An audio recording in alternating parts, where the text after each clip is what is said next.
Dreaming of owning a property in a prime location with great proximity and fantastic neighborhood? EJ Investments Sanyang Seaview Estate is the best choice you have been waiting for. Our Sanyang Seaview Estate is approximately 15 minutes drive away from the busy hub of Brusubi roundabout and into the heart of nature, where you can have a peaceful and relaxed lifestyle with your family. You can buy a finished 4-bedroom story with 5-year flexible payment plan or a service plot with 2-year payment plan option. With over 300 homes, you will enjoy big tar roads with covered drainage, modern electrification with solar street lights, gated entrance with security post, and a breath-catching experience of our beautiful sea view and lake view. You can own a home today at our Sanyang Seaview Estate. Call us today on 446-4838 or 325-9220. Visit our website on ejinvestments.net. EJ Investments, first in property. All right. Honey, did you remind him that the last time he sent the money, it was not enough to buy all the provisions? Oh, sorry, I forgot to tell him. Are you guys talking about money transfer to buy provisions? Yes. But don't you know about Baluwo? Baluwo? What is Baluwo? Baluwo is a service that your son can use to send provisions directly to you guys from the shop. And you don't have to worry about the exchange rate. Tell me how Baluwo works. It's very simple. Just log on to baluwo.com and shop, or download the app on your phone. You can shop on the website or using the app to buy online basic products for your family and friends. With Baluwo, you decide what your money is spent on. Your money, your choice. Buy online products for your family and friends in the Gambia, Senegal, Nigeria or Mali. Baluwo, better than sending money. Stewart & Co. Solicitors, a legal excellence firm in London that can help you with all aspects of your legal work. If you are looking at immigrating to the United Kingdom, Stewart & Co. can help you to set up business, buy houses in the UK, and will deal with all your legal works from start to finish. For all your general immigration work, we can help you with that as well. If you're applying for any form of visa, whether student visas, settlement visas, marriage visas, or a child wanting to come to the United Kingdom to settle with the family, we can help you to achieve your goals. Stewart & Co. Solicitors, a legal excellence firm specializing in conveyancing, immigration, litigation, family law, personal injury, licensing, no win, no fee. Contact us today at www.sk-solicitors.com.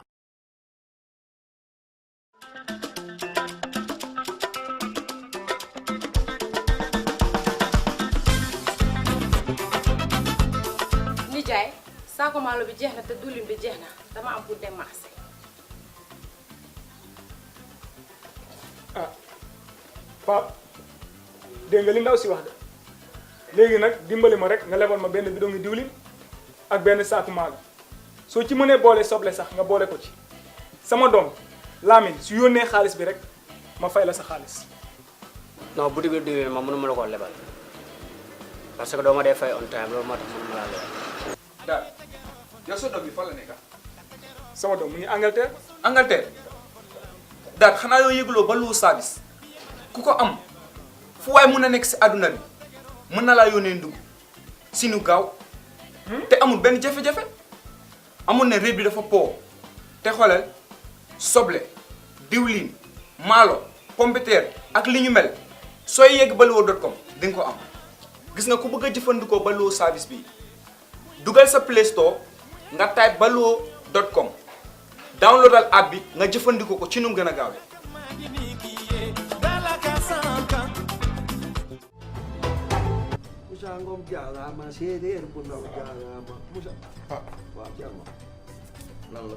Sam pap dee na. déedéet daf ma yónni woon ma joué ko pay bi. waaw yàlla def mu gagné jàppoon.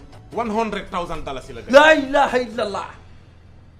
te yow xam nga ne sama papa dafa amee cardiaque. yow da ngaa dof yow xam nga luy $100,000. xam naa ko kay man naa lu ñoo bëggoon nga dimbali ci. demal na nga def damaa toog rek sama xel mi ne ci yow xam nga barki démb li daal si benn waay fee ma romb ko rek barki démb muy yuuxu di tëb ma ni kii lu ko dal ñu ne ma daal ci loto gaming Gambie bi la laal jar na ko laal na ci lu di waaw nga dafa am quarté am kente am tiercé waaw maanaam nag tey jii kente bi la te jackpot bee passé xaalis kente mooy lan kente maanaam mooy juróomi fas yi waaw beneen bi am na quarté mooy ñeenti fas yi ak tiercé tey nag xaalis bi daa gën a yokk lu tax ndax jackpot bële dañ kaa tegaat ci bii maanaam juróomi fas yi boo ko jàppee ci ordre mooy risque nga désordre bi sax day fay bu ma ko jàppoon yooyu moom noonu la demee da ngay dem rek jouer am na lu ma yaakaar man gis naa seen kii yi kees yu ndaw yi ci biir dëkk bi mais daal dama ni lii moom amul xaalis da nga ciy def sa xaalis da am jël wecce rek sànni ko fa xool jëmbat la laa ilaha illallah yow li nga wax ni tey ji bu yàlla dogaloon ma gañe ko lu mu gàtt fi mu toll nii boo gañe woon $100,000 waaw nu may def waaw nooy def xam nga yow sama xarit nga waaw damay fexe nga rey say noonu ci nan lu mu gàtt $50,000 waay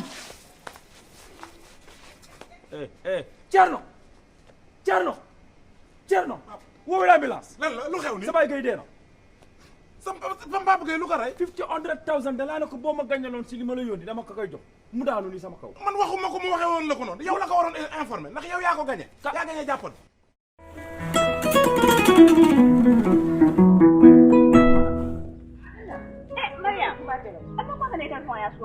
na broda min ba Europe Mr. Conte nka bo wala kol kan sai na so ko na mano banta jabo banta tulo ban sai ka bo wala kol kan da ka ba official ko na ba dama bulo mutarin ba ka ta funtula no ko ko batun ne ta ya puriye ma ko do ban dinga ta mano sani tulo ne jam mun da be te la broda man balwo service kala mun service balwo service ni da foronte mo kala mun da afela broda ko abitala internet ol aya ba site la woldo balwo.com nay wo sajje a apo ñu ba download la telephone lo na be sandiro to ni wal na be sidin ala office ko ndama manjar pour ay ta bank ko kodoki abe sidin office ko na daminto ito message so yo telephone ko no e bitiko be Gambia dawda bitiko ba belo ko ta tano dawda yeta fenko tawo wodama yala bari wa service na kamol da hannu matanyo le bikan fijan na broda ka ko matanyo lo ayo ko fijan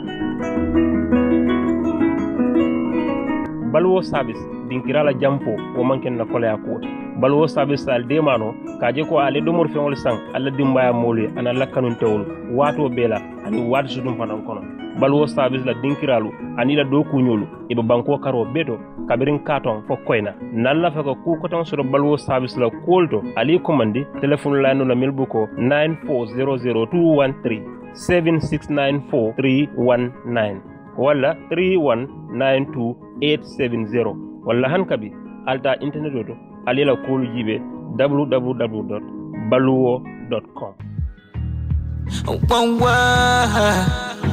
The summer cheese bar Fulani, yeah Wow Sami gasa dem ganbera Nema di chill spot baby ina Yeah Me say Granvilla Nema di chill spot we chillina Go ina Yo Granvilla Nema di chill spot baby ina Yeah Me say Granvilla Nema di chill spot we chillina Go in, yeah.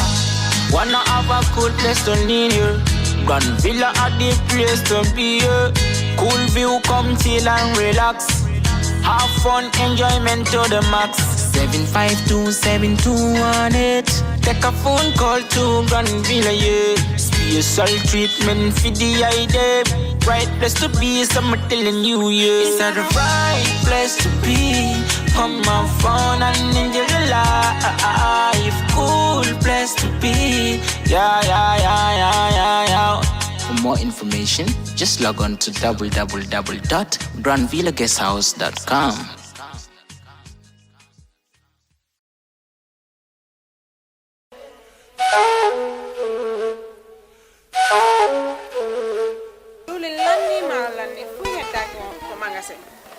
diwli lanni maaro lanni fop lanni awa joni mi anda honno guerdeten e ngal ɗo sabu e ngal ɗo Ibrahima jonnal taw joni mi anda se yahay ka pitiki ñawloɗen ha humpodire makko est ce que on noon e warude waɗen noon awa ane ko de Ibrahima ma ko to woni mo Amérique ko Amérique a woni kere humpitaki fibe musibe men baluwo baluwo ɓe andanda kala ko wawɗa wonde e aduna o si a rewi e juuɗe maɓɓe a jonna e ɗo dépassement o Gambia hara no weeɓi a yahata kadi taw ko mbuɗi ɗi no ƴawi walla no jippi ɓe haalantama ko kala ko falɗa ko sengo ñamete ili nebba maaro basalle pomme de terre kala ko rewi ɗon a hendoto hara no weeɓi kadi wona ɗum ɗon tum aɓe jonnira e mobile phone siko ɗum kadi laptop kala ko wayrode ɗi hay kaspawa ɓe wawma jonnude kadi sa fala humpitade ko weeɓi ƴettu google account ma on joni data ton waɗa download app maɓɓe on ayiyay kala ko humpima e maɓɓe ton ɓe weeɓi yama ka wonɗa wo e aduna on kala ko wawɗa a jonnana e wonɗo ka leydi men Gambia ɗo dépense hara no weeɓi hama si ɗum non fof no neeɓi immoɗen joni mi ɗowtama ka place maɓɓe jan waɗen joni iya heɓa ko falata waɗen kisam.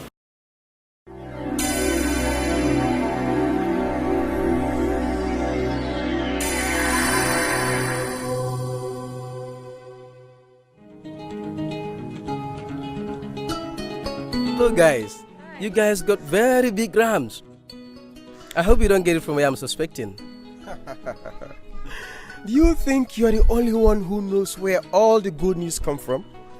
My son bought me this ram all the way from abroad with baluwo. Oh yes, this must be baluwo.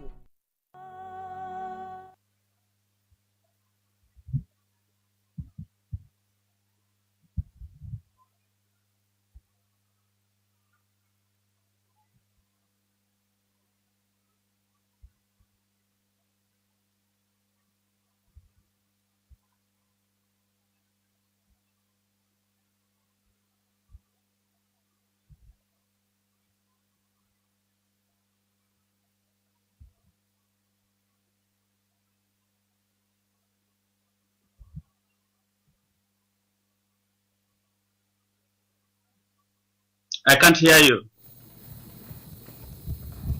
Obi-Wan, can you please help with the sound? It's good now. I can hear you loud and clear. Okay. Just before we go into the business of the day, I would just like to administer the affirmation to you. I. Okay. I. State your name, please. Ousman Darboe. Affirm that. Affirm that. I will speak the truth. I will speak the truth. And nothing but the truth. And nothing but the truth. Thank you very much. Thank you. Before we start, I'll just like to take you through some of the rules. There is simultaneous interpretation going on as we speak. So I'll request that you speak at a slow pace and you wait for 3 seconds between the time I'll ask the question and the time you'll answer it. And I will do the same for you as well. All right, thank you. And I'll also request that you shorten your answers just to enable us to get to all that you're saying. The topics I'd like to cover with you today are, number 1, your biographical details, so as to know who you are as a person, and your educational background, your career as a journalist with respect to the incidents of harassment and violations that you witnessed or you heard of, the arrest of Chief Manneh and other related issues, and finally we'll deal with the impact these incidents have on your life and that of your family. Can we start now? All right, thank you. Can you please state your full names? My name is Ousman Darboe, commonly known as Pa Ousman Darboe. Where do you live currently? I live in Washington State, Seattle, Washington State, United States of America. Can you please tell us your date of birth, when and where you were born? I was born in Burem Village, East, on the 22nd of February, 1973. Can you please give us a brief detail of your educational background from your primary to your secondary school? I enrolled at Bremen Primary School 1980 to 1988, where I sat to the common entrance examination, then to Pakalindin Secondary School in 89, and I sat to the common entrance there again, went to Tahir Ahmadiyya Muslim High School, and graduated in 1995. After your graduation, what did you do? After my graduation, I taught as a teacher briefly, and from there I joined NARI, National Agricultural Research Council, from 1998 to 99. Thereafter, what did you do? Thereafter, I joined the Daily Observer newspaper in 1999. What was your position when you joined the Daily Observer? I started as a freelance reporter and rose to the rank of staff reporter in 2001. As at the time you started off at Daily Observer, what kind of stories were you covering? I covered that of the court cases, the political interviews and political coverages of all political parties in the Gambia, and also as an investigative reporter. We have had evidence of harassment and violations suffered by journalists during the former regime. Can you please give us a brief recap of what you witnessed or heard during your days as a journalist with respect to those violations and harassment? While I was working at the Daily Observer under the editor-in-chief of Chief Bojan Senior,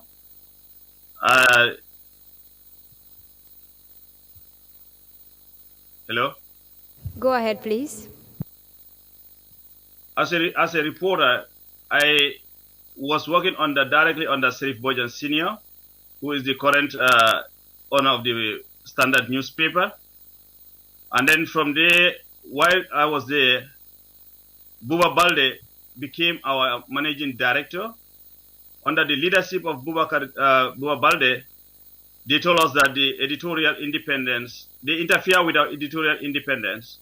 And then from there, we decided to resign. The editorial board, 12 members of us resigned from the Daily Observer in 2001, precisely in June. What did you mean when you said they interfered with your editorial independence? We were told by late Buba Balde that we are not allowed to publish any article on opposition members, mostly that of lawyer Ousman Darboe and Lamin Wajuara.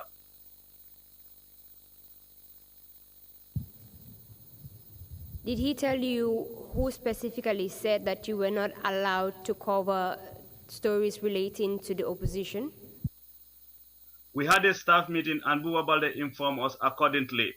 So because of that, we said, no, we can't do that. As a newspaper, we should allow all political parties or any citizens to give their comments and opinions. So that didn't go well with, and Junior interviewed Lamin Wajuara in 2001 when we produced, the article was produced and it didn't go well with Buba Balde. He said we have to adhere to what he says or we all resign. So we decided to resign. Please, for clarification's sake, can you please state the name of the person that interviewed Wajuara? Safe Bojan Jr.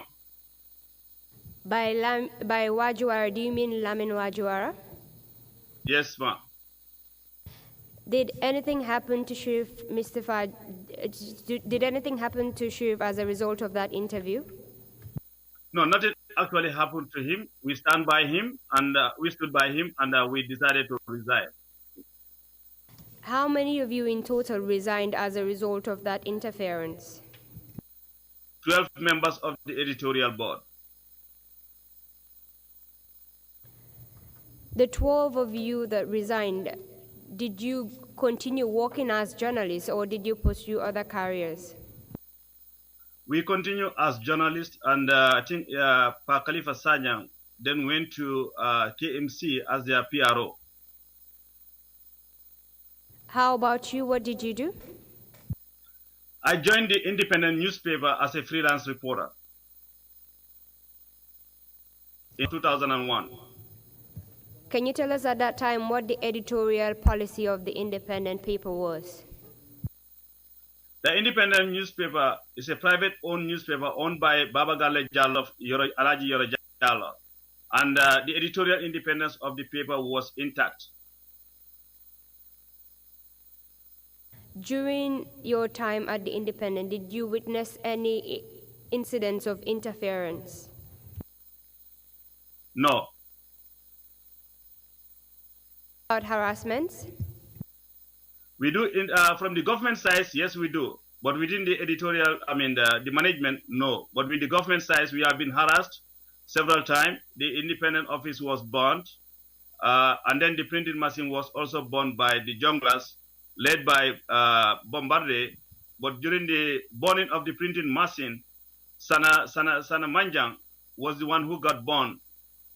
And he threw his pistol there. The pistol was later handed over to the then Inspector General of Police, Tatin Baji, who told us that that pistol was made in France, and it could be used by criminals.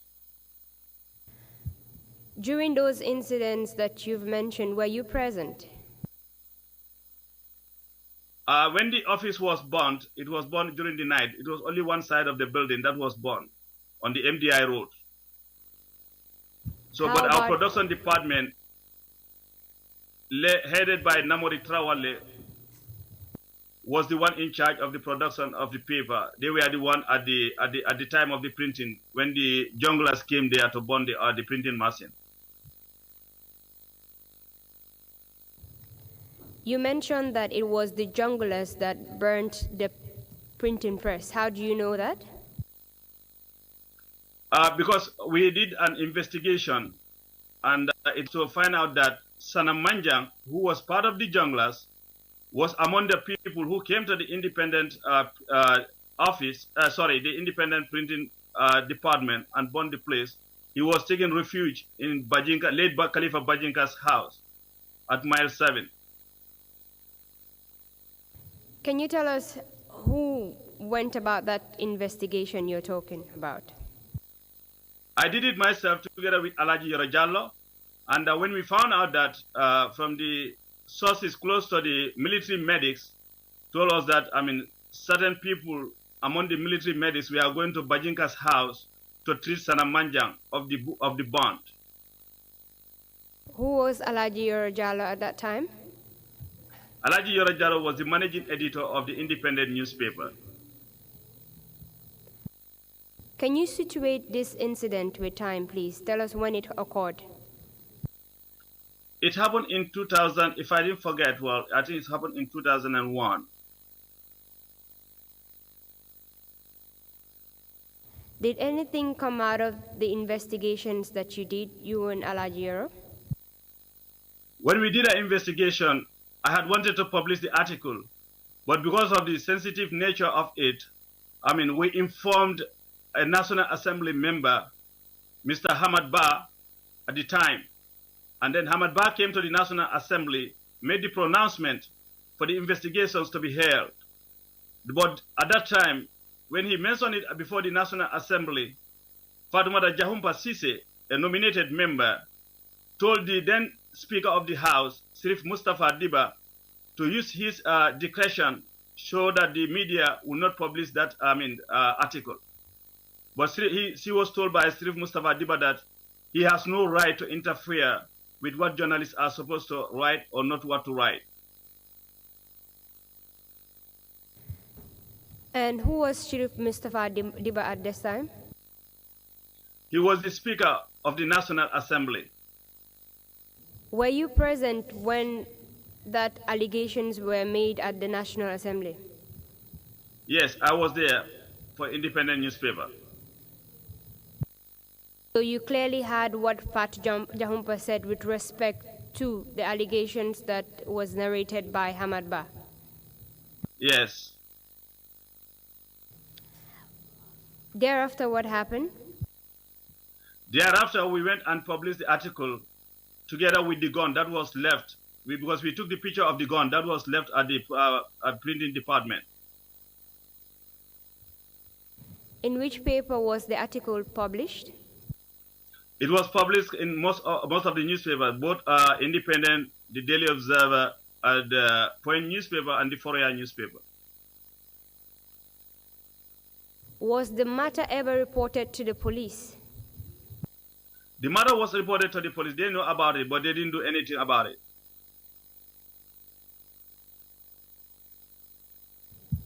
How do you know that it was actually reported to the police? Because the police came to the scene. Sorry, can you repeat that again? The police came to the scene to do their investigations. During the process of their investigations, did they interview anyone with respect to the incident? Yes, I believe they interviewed Namori Traore and others. This particular arson attack, did it affect the Independent paper in any way with respect to production of its articles? Yes, it does affect us. Yes, it does affect us. Can you tell us about that? Because we used to print at the Daily Observer. Then we are there, the Observer management says that gave the order to the production department not to allow the Independent newspaper to be printed there. So from there we shift to the Point newspaper, who were helping us with our productions or printing.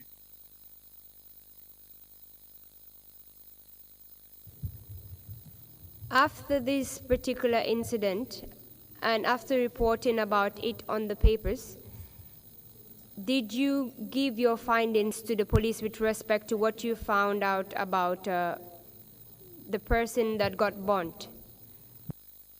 No, because it was said at the National Assembly, and because it was said by Hamad Ba, they couldn't arrest him because he was a sitting member of the National Assembly, and he was, his rights to say those things were backed by the Constitution of the Gambia. In your own opinion, what would you say was the conduct of the police with respect to the incident that happened at the printing press? It was a negligence of their duty to fulfill the safety and to make sure that all Gambians are safe while in the Gambia. They affect us. What do you think the intention was in burning down the printing place? So they could cripple the production of Independent newspaper and we will be going out of the business. Did they succeed in doing that? Eventually, in the later years to follow, yes, they did. Apart from this particular incident, did you witness any other incident as well? Yes, I witnessed the incident at the Banjul International Airport when the Gambians were coming from Mecca after performing the Hajj, and we are welcomed by the then Minister of Interior, Ousman Darboe, whose wife and the girlfriend fought at the airport while the pilgrims were there. And the girlfriend was admitted at Royal Victoria Hospital. And did you write an article with respect to this story? Yes, this article was published by Independent newspaper, and that didn't go well with Ousman Darboe. What do you mean by it didn't go well with Ousman Darboe? He called at the office and there were a lot of threatening remarks that he made against the managing editor and the editorial board. That we're trying to interfere into the private business. At one time they denied the story, but we got the pictures at that time of the fight, and the girlfriend was injured through the neck and was admitted at the hospital. Were you the one that received the phone call when he called? No, normally when they call, it's normally the receptionist who received the call and will pass it either to the managing editor when he's available. If not, they will hand it over to the journalist available at the office. come to hear about the threatening remarks, the words, the actual words he used? When that happens, we just continue and then we publish all what he has said again. And then there was an editorial write-up, and this was published again by the independent newspaper. Did he eventually know who wrote that particular article? Yes, I, together with another colleague of mine, if I didn't forget, I think it was Makalo, then we write the article. Makalo, are you referring to? Suleiman Makalo. As a result of that article, did anything happen to you or Suleiman Makalo? Actually, nothing happened to us per se, but after that article was, published, I wrote an article on the incident remarrying to Alpha Khan in August of 2002.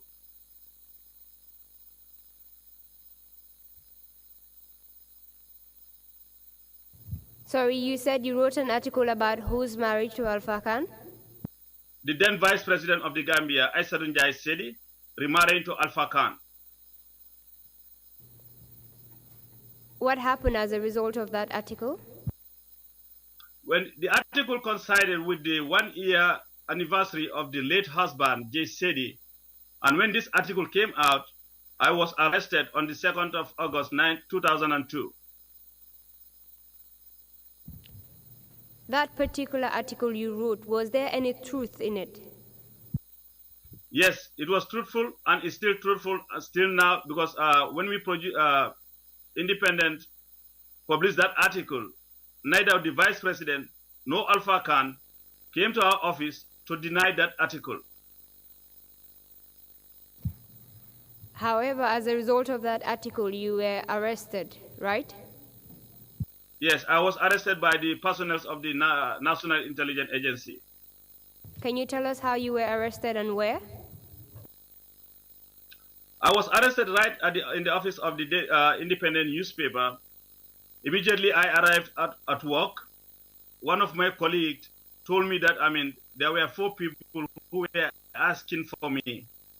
He told me he gave them my number. I said, did you know them? I said, how can you give my number to people without knowing who they are?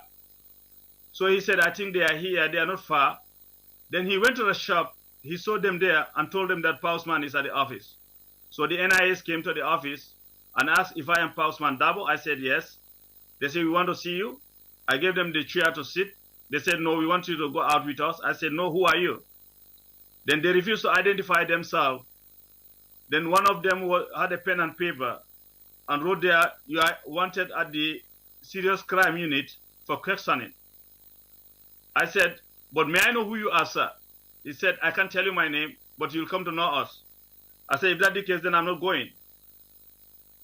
Then one of them came in by the name Jagan. The last name was Jagana. I came to know his name while we were driving to Banjul at the NIA headquarters through his bangle that he put on his hand. So when I gave him the seat, they refused to sit down. Then the guy was writing serious crime, and then this other guy said NIA. I said, if you don't tell me the specific place, I am not going with you. Then Jagana spoke in Wolof that you seem to be very stubborn, but when we get to the NIA, you're going to see what we're going to do to you. I replied, the work could do is to kill me, and then every human being must taste the pains of death. As at the point that they were arresting you, did they identify themselves to you either as NIA or as serious crime police? Mambabu was the one who wrote on a paper that I was going to the serious crime unit, but they did not identify themselves. Did they tell you the reason why you should follow them? No, they didn't tell me any reason. What happened when they asked you to follow them? When that happened, I said, okay, can you allow me to park my stuff? He said, okay, that's fine, but please don't tell your people that you are arrested. I said, okay, fine with me. I'm not going to tell anybody. Then it was Julde Balde and the cleaner who were at the office. So I went to Julde I said, Julde, can you please tell Yoro Jallo that I have been picked up by the NIA for questioning. So when he overheard me talking to Julde, he said, but you promised that you're not going to tell them you are arrested. I said, yes, but I didn't tell him that to tell Yoro that I'm arrested. All what I said was, let him inform Yoro that I've been picked up for questioning at the NIA. He said, oh, you are right, you are right. You are not been arrested, you are right. So that's how we went. And we walked towards MDI route. The car opened the door for me to enter. I to go at the back to get it. I will know actually the vehicle that I'm going to board. At that point, what was the difference between being arrested and being picked up? Well, it's a use of language and wording. Because I tried to fake them because I told them I'm not going to tell police that I'm arrested. So I decided to use the word pick up. Which buff. So upon your arrival at the NIA, can you tell us what happened? So on the way to the NIA, I had my phone with me. They asked if I had a phone. I said yes. So they told me to turn the phone off. While I was trying to turn it off, I put it on mute and decided to text Yoro Jallo that I've been picked up by the NIA. Then, on arrival at the NIA, I was first taken to the office of Ibrahim Akinte as the lead investigator. From there, I was taken to Captain Lamin Saint's office. He's one.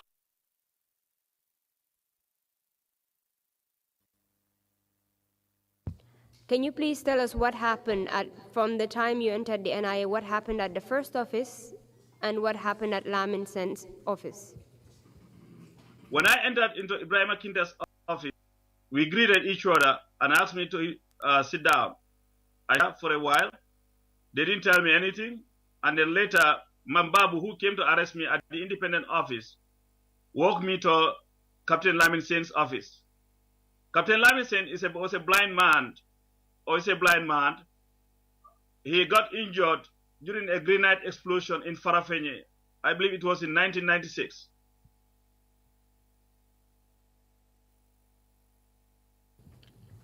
Did Lamin Saint do or say anything to you when you arrived at his office? Yes, when I arrived at his office, they gave me a chair to sit, which I did, and he asked me, what's your name? I said, my name is Ousman Darboe, but some call me most people call me in the media as Ousman Darboe. He said, are you a journalist? I said, yes. Working for independent newspaper? I said, yes. He asked me, did you see the Today production? I said, I replied, yes. And he said, are you the author? I said, yes. I stood by the story. And from there, the marathon interrogation started. What did the marathon interrogation entail? He asked me, why did I write the story of Vice President remarrying to Alpha Khan? But first, he asked me what was the role of what was the role as for one to be a journalist. I said, as a journalist, our role is to inform, educate, and entertain the public, because we are the watchdogs of the society. And then he says, in this article, did you entertain or did you inform the public? I said, I informed the public about the Vice President married to Alpha Khan, since the late husband, Jay Sedi, died of a protracted... Sorry, can you repeat that again? There was a breakage. You said since the late husband, Jay Sedi, passed away, the Vice President has been single, and then she was married to Alpha Khan. Go ahead. Then he said to me, does the public need to know that? I said, yes, the public need to know. Because the Vice President, Jay Sedi, is a public figure, and as a public figure occupying a public office, you don't have any privacy backed by the Constitution of backed by the 1997 Constitution of the Gambia.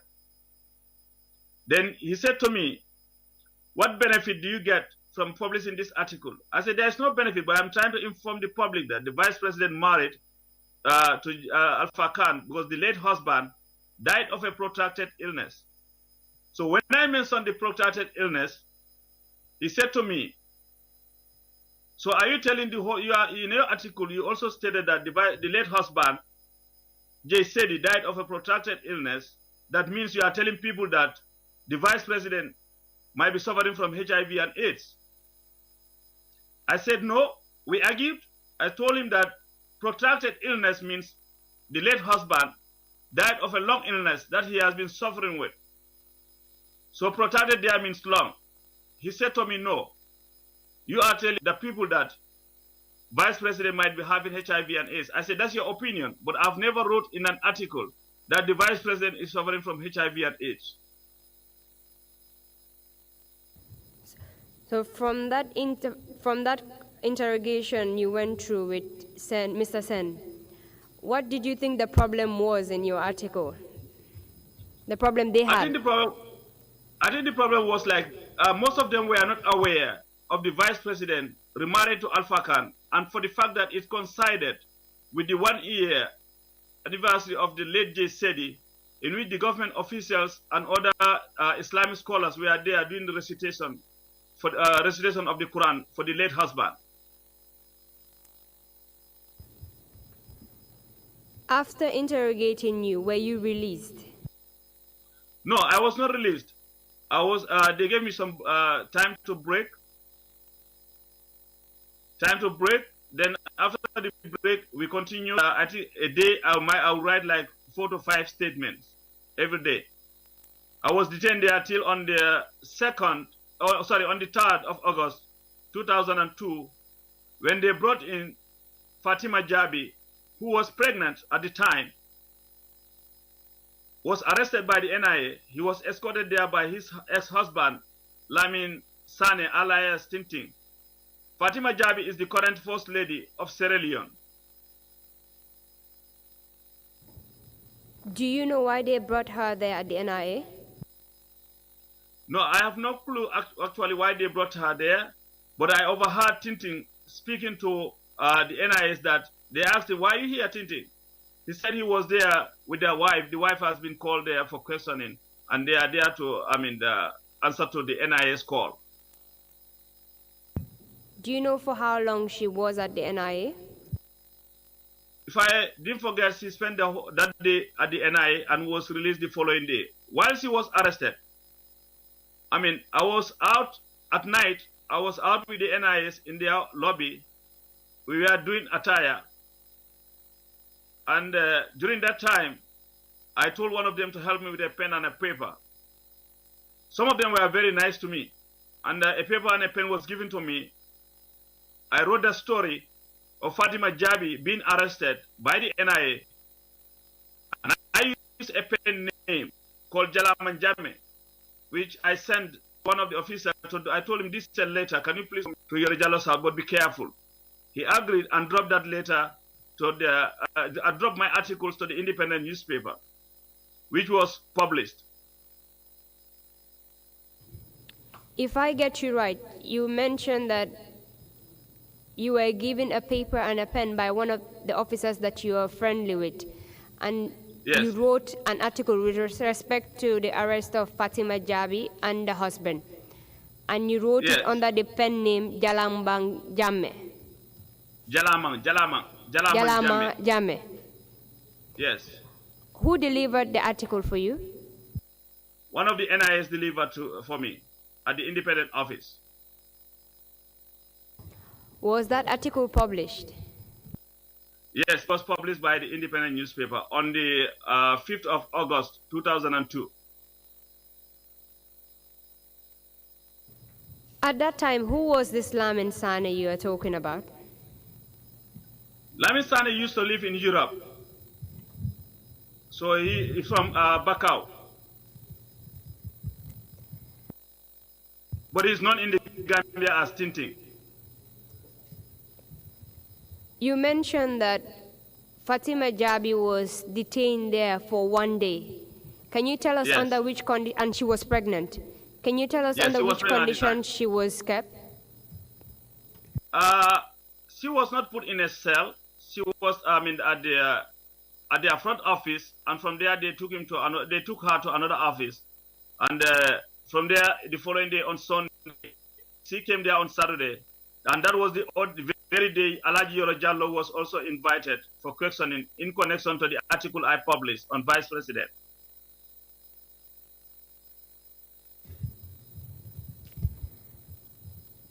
You told us about the detention of Fatima Jabi, and now you've mentioned that Alaji Yoro was also called and questioned with respect to the same article you wrote concerning the Vice President. Was he released that day that he was called there? Yes, he was released the very day.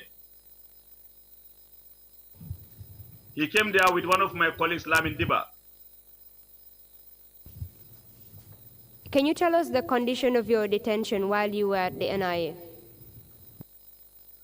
While I was at the NIA, they would come and interrogate, Captain Sen in particular, will come and ask me the source of my informant, which I refused to give. And then on Saturday, Fodebari came inside the office and said to me, "My friend, give us the name of this person and we will let you go." I said, "No, I can't give you the source of my informant because as a journalist, we are supposed to protect our informants." So he said, "If you didn't tell us, we know how to get information from you guys because we're going to end up torturing you." But nonetheless, I was adamant not to give the source of my informant. And I was detained there from the 2nd to the 5th. That I spent 3 days there. And then at night, when some of those NIAs who were so kind to me will get me out from this cell, take a shower, have dinner with them, drink some attire, and between the hours of 4 and 5, they'll put me back into the cell.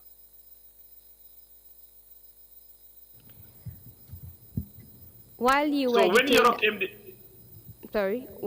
detained at the NIA, were you at any point tortured? No, I was not tortured. Physically, I was not tortured. Were you threatened? Yes, there were threats made by Fodebari and Captain Lamin said. Apart from Fatima Jabi, who you said you saw and was detained for 1 day, did you witness any other persons that were detained at the NIA during the period you were there? Yes, I witnessed the arrest. I saw the people from this place, Yundum and Busumbala, who were arrested by the NIAs and brought into the office. Some of those people met with other guys who were detained there for more than 1 or 2 months. What they did. My apologies, Mr. Darboe. I apologize for cutting you. We didn't hear the statements that you made because the line was breaking. Can you please repeat what you said? While I was at the NIA, I found some people there who were arrested and detained there for more than a month or so without being charged or bailed. And at the same time, elderly people from Busumbala and Yundum who were brought into the NIA office. Do you know in connection with what incident those people were kept there? They were arrested in connection with theft of fuel that they used to go to the civil aviation fuel tank and withdrew some fuel, put it in the 20-liter gallons, and will go and resell it. Well, some of them, according to them, told me that they worked with civil aviation as security guards, but they've not been paid for like 1 or 2 months, and the Tobaski was coming at the time, so they don't have an option, but rather to steal fuel and resell it. So during that process, they were caught by the NIA. And I had one of the NIA officers, I forgot the name, but I knew he completed from Armitage High School. He said, I overheard him saying to the NIA police that when they found these people with a pipe that they connected to the fuel tank, that would pass through the 20 liter, that they put through the 20-liter gallon, that he opened fire to the people and some of them fell. They were able to, get them. During the 3 days period that you were at the NIA, did you witness anyone being tortured? No, I did not witness anyone being tortured among them. Can you tell us what eventually led to your release? It was on Monday around 4 p.m. that Captain Lamin Sain told me that we're going to release you. But before then, he asked me to write another statement, which I did. And in my statement, I made it categorically clear that since they are intelligent officers, their is to investigate when people do wrong. So I told, why don't you people go and investigate this story? If this story is not true, please let them take legal action against me. He told me that the vice president was not interested to prosecute any journalist for the fact that the late husband was a journalist himself.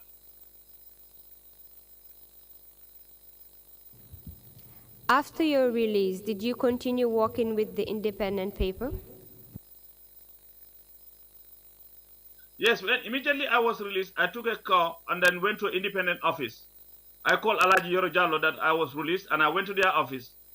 And I explained my ordeal to them, which was also published subsequently.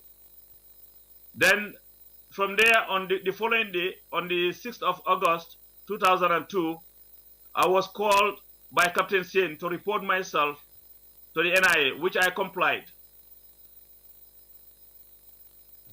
And what was the reason for calling you back to the NIA?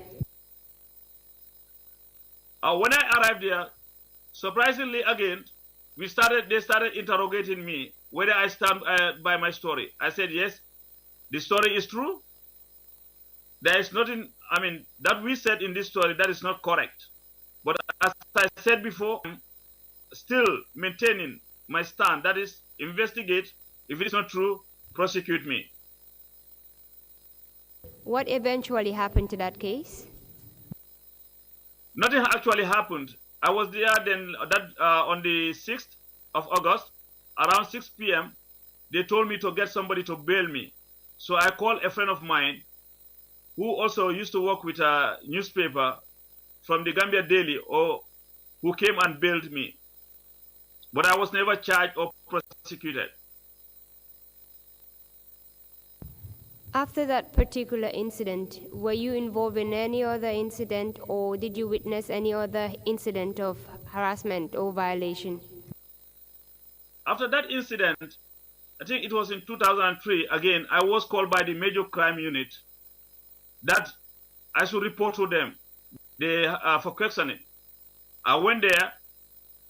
At the time, it was late Nuha Kujabi, if I didn't forget his name. He later became the IG, but he's late now. Said that they are interested to know the people I communicated with.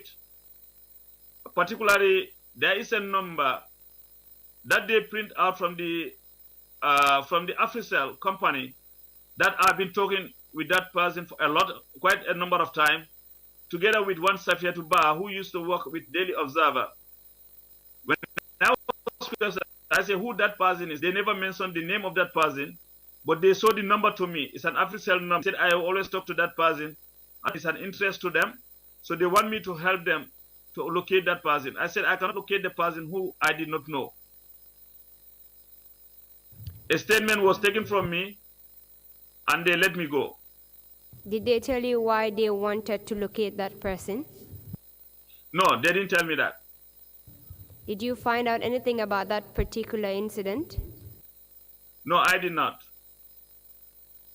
And after that, what happened?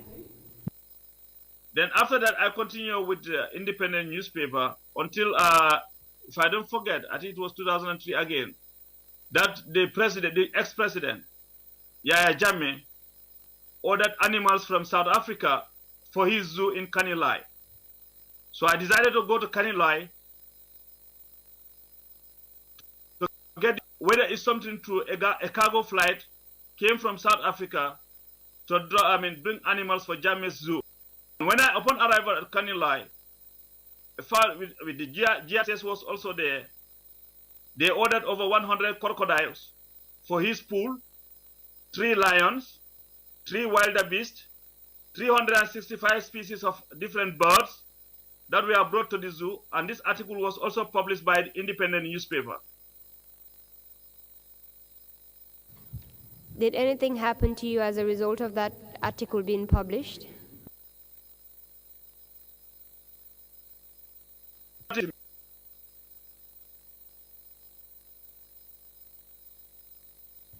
Did anything happen to you as a result of that article being published? No. For how long did you continue working for the independent paper after that? I worked with independent till like 2004, when we were called by Sheriff Bojan Senior, the current proprietor of Standard newspaper, that he's been appointed as the managing director of Daily Observer newspaper, and he wants us to go there to revive the paper's independent editorial independence, at the same time to help to generate income, because Observer under the tenure of Buba Balde, they were running at a loss, and it was hard for them to pay their staff at that time because people were not buying the paper.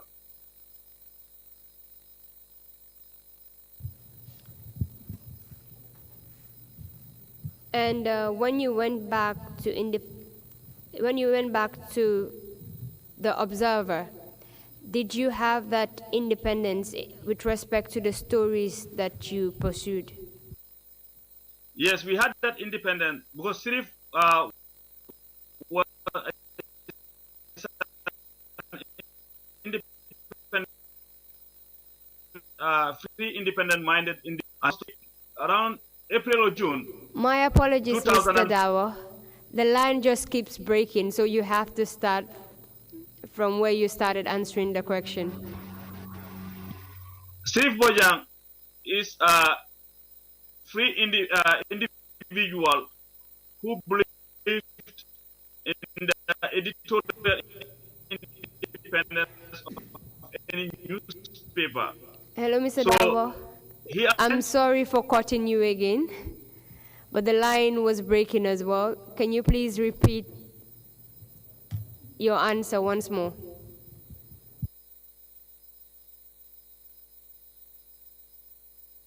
Sheriff Bojang is a free who believed in the editorial independence of any newspaper, and he was not interfering with the activities of the editorial board. And for how long did Sheriff Bojang continue as the head of the independent paper? Almost like 2 years, I think, if I can remember, almost 2 years. But while Sheriff was there was another incident that happened.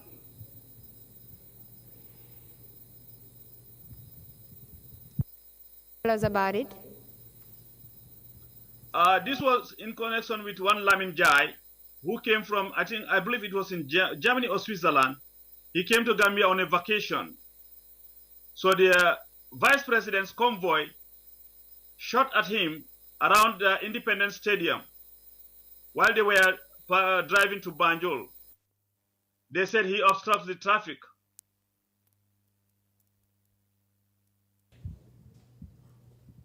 And what happened?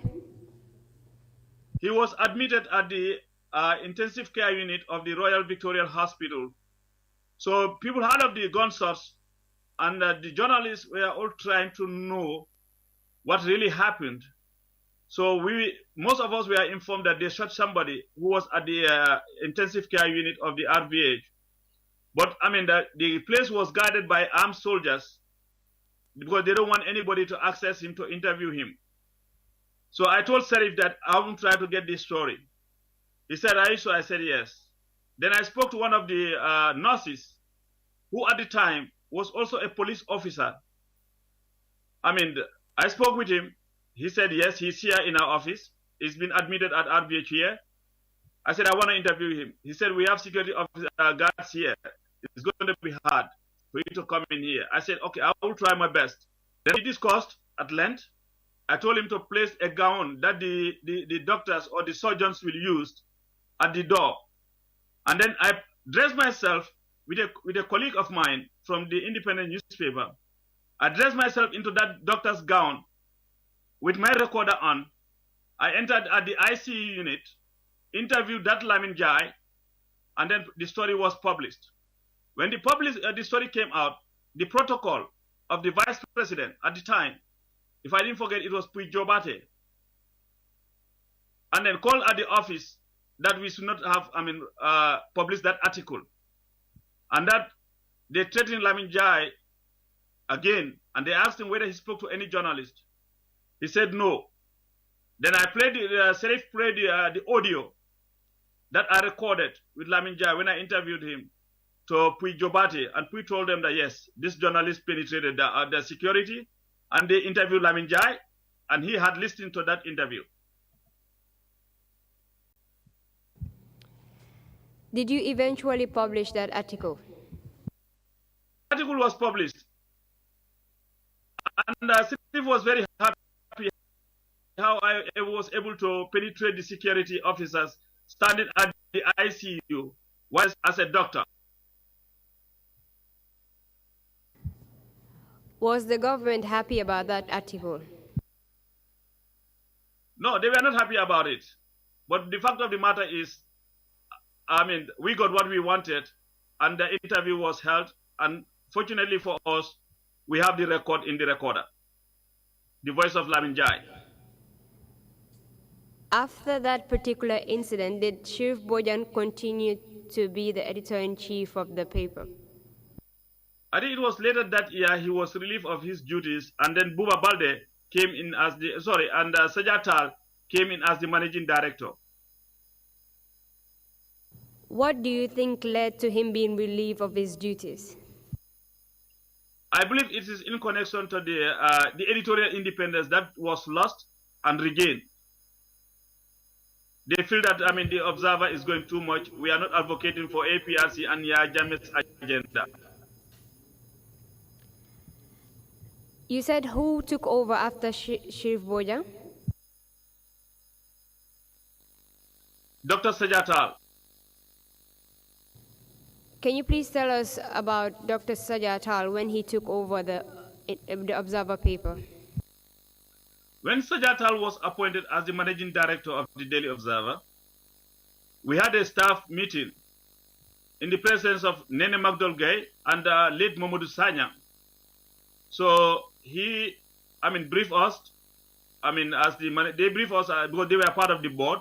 They briefed us that Sajatal is our new managing director, and anything he is the one we should get the advice from. So we complied. And during that meeting, I remember vehemently that Ibrahim Jaumane asked Dr. Sajatal why did he accept that job. Sajatal says he came there purposely was the Observer is owned by Yahya Jammeh, and that he was there to promote the welfare of Jammeh's agenda and that of the APRC. And what was your response, you and your colleagues? What was your response to what he said? Well, when he came there first, at one time he threatened us that he told us that he came with 11 people that he was told to fire, but he's going to give us the benefit of the doubt. But they align us to be UDP supporters. Sorry, did I hear you say that he said he came with a list of people that are intended to be fired, right? Yes, 11 people, including myself. Did he fire those 11 people, including yourself? He fired some of the people, but before reaching even 5 people, he was fired. Sorry, can you repeat your answer again? He fired some people, but he was also fired while we stayed. Who were the people he fired? If I don't forget, it was Baba Drame was one of them. Mamadou Sane, Small was fired, but Small they later brought Small back.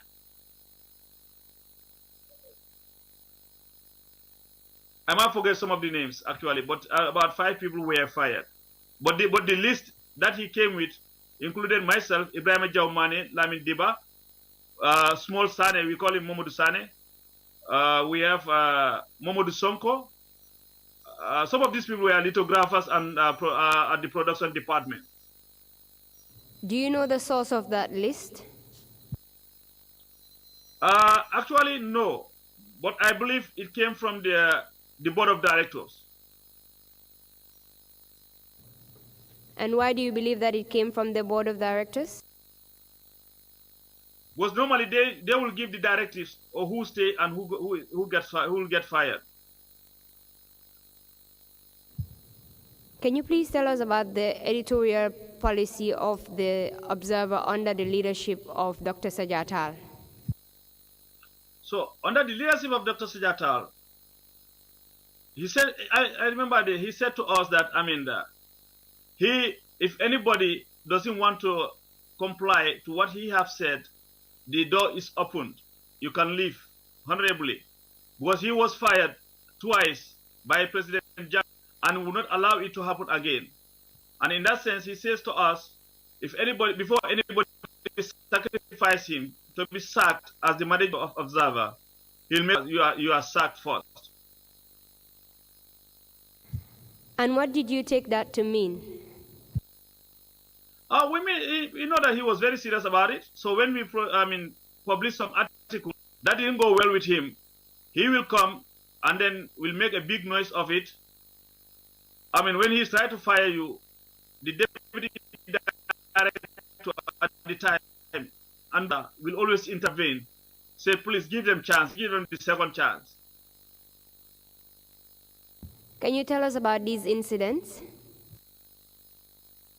One of the incidents was, the major incident that happened at that time was during the AU summit, when Chief Ibrahim Manneh was reported by Dr. Sajatal to the NIA and he got arrested.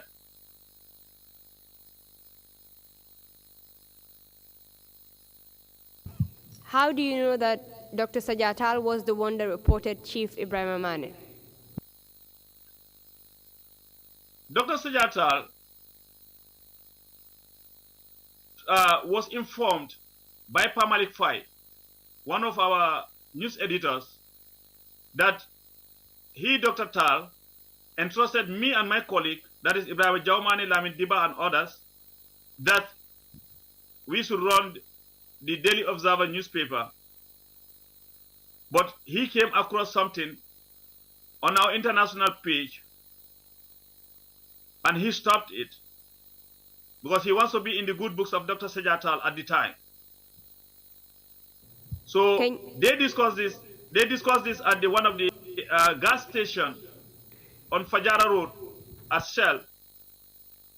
And one of their workers, no Ibrahim Jaumani, he called Ibrahim Jaumani and informed him that your managing director was here with one of your colleagues. And I heard him talking about you, Jaumani, Lamin Deba, Ousman Darboe, and others, that you have allowed Chief Manneh to download something from the internet, and he is going to report you to the NIA. So before they came back to the office, we were informed. Can you tell us what it was that Chief Manneh downloaded from the internet? Chief Ibrahim Manneh downloaded about the African foreign ministers who were in the Gambia to attend the AU summit, that they are supposed to meet to discuss on a charter of good governance and democracy in Africa. And in that article, that was published by Elizabeth Ohaini of the BBC radio, indicated that the host, that is Yahya Jammeh, the host meeting came to power through a coup d'etat together with many of his peers. And I still have the article here with me.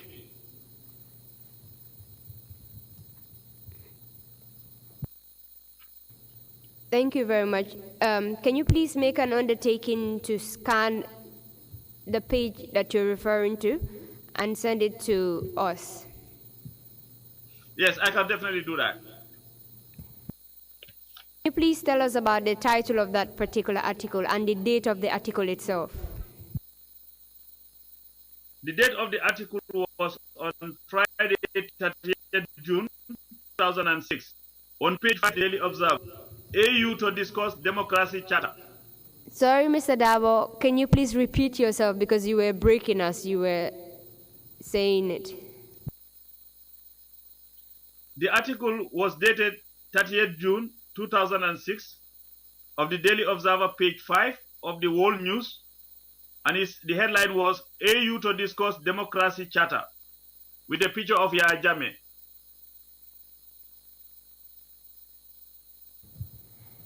That particular article, was it picked up from the internet verbatim and placed in the Observer paper, or was it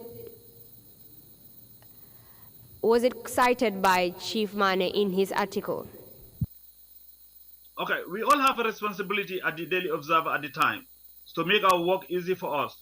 So Chief Ibrahim Manneh was the one responsible for the international page column. So he will go to the internet and get some stories that he feel like they are deemed for public consumption. He will, download it and laid it out on the Daily Observer World News column.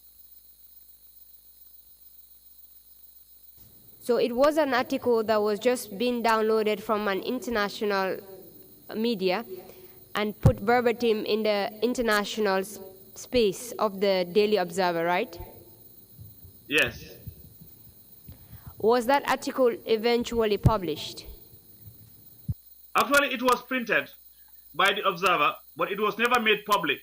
It was never made public because we feel that the story will not go well with Dr. Sajatal, knowing for the fact that and his agenda of promoting Jammeh's welfare and that of the APRC, we feel that this story might not go well with it. So we decided as a team to take that portion from the Daily Observer publication. So we went to the production department to find out whether it has been printed. So the head of the printing department told us that they have already printed the page. About 2,500 pages have been printed. We told him that, well, we want to cancel that page. We came with another story, and that's what we're going to use that. So we decided to put this international page into our store so nobody could have access to it. When you say we, who are you referring to, please? That's the editorial board of the Observer. Can you please name the people that were on the editorial board of the Observer? At that time, it was myself, Pamalik Fai, Ibrahim Manneh, Lamin Diba, and I think one of the commissioner, Mustafa Kar, was one of our proofreaders at that time, if I didn't forget. Mustafa Kar, one of your commissioners, with Thomas Kojo, Sidi Bojang, we are also part of the proofreaders. They were the proofreaders. Were they necessarily part of the editorial board? Not actually. Thank you very much. This thing that you're telling us, was it before or after Chief Manneh's arrest? Okay, when this article was printed, it was never made public. At that time, Chief was not arrested. We called him and informed him that we want to take this story out and put another story there, in which he agreed.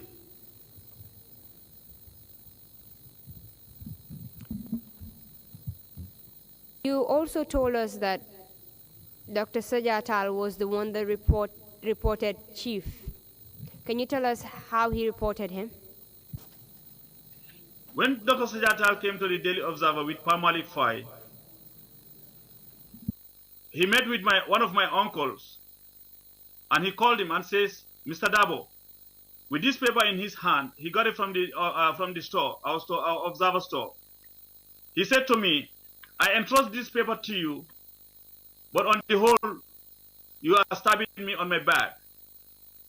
This was, printed, and you guys decided to keep it away from me, whom I did not trust, whom I called as a griot, was the one who informed me about this. I'm going to call Captain Lamin Sen to arrest all the editorial members, and by the time he's through with you guys, you're going to see who was the one responsible for this article. As at this time, did you already decide that you will not publish this particular article? Yes, we already decided that we are not going to make it public. And we did not make it public, we just kept it in our store.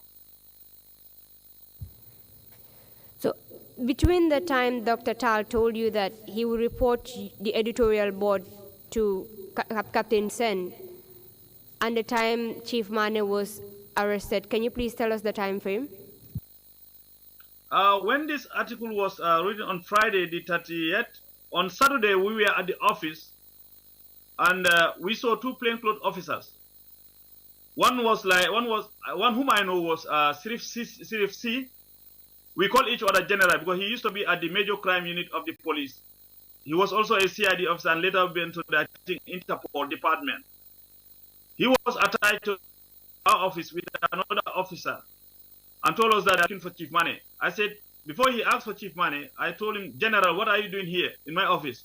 He said, we are here for a mission. I said, are you here to arrest somebody? He said, no, we're here to ask somebody some questions. So he asked for Chief Manneh. Then I asked, if I remember, I told him Chief Manneh is in the computer room.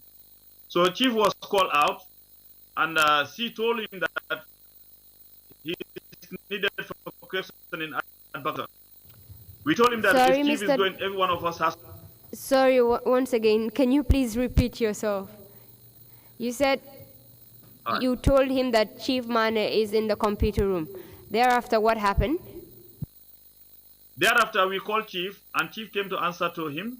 He told Chief Manneh that he is needed at Bakau police station for questioning. So we asked in regards to what? They never revealed. So we said, then you have to take all of us then if you are going to pick Chief Manneh. What we know, actually they were there because of the fact that Dr. Sajatal told us that he's going to report the matter to Captain Lamin Sen in connection to with this article. So we knew that he's going to be arrested. So Chief told us that, no, it's okay, I can go by myself. Then we advised him to put his phone on so we can be in communication with him. So they took him to Bagau police station.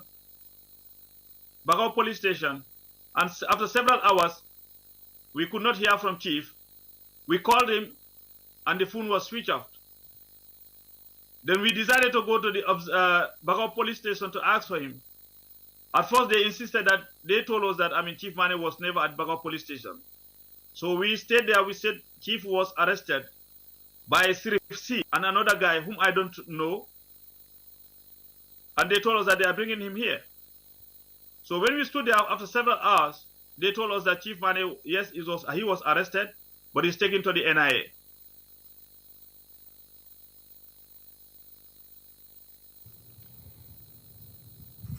This Sheriff C that you're talking about, do you know which security outlet he worked for? He was a plainclothes officer from the police department. Currently, when I was in the Gambia last January and February, I do see him at the Detention bridge. What does he do at the Detention bridge? I know he's still a police officer in a plainclothes, but I don't know whether he's under the traffic now or not. But he's stationed at the police station in at the Detention bridge. When you received the news that Chief Manneh was taken to the NIA, did you go there to find out if he was there? Yes, we tried there several times, and then anytime we go there, they'll tell us that he is never there. But because that's the routine of the NIA, that's the operando. They'll always tell you that we don't arrest this person. Even when I was arrested, one of my sisters came there to look for me. She asked Salimina Drame, Salimina Drame, whether I've been picked up, and Salimina lied to her that I was arrested. So that's their mode of operando. When they told you that he was not there, did you further inquire about his whereabouts? Yes, we did, and we continue. And Point newspaper, and I believe Foroya, they published an article of his arrest. As at the time of Chief's arrest, was the management there? That is, Dr. Sajatal, was he present? Yes, yes, Sajatal was present actually.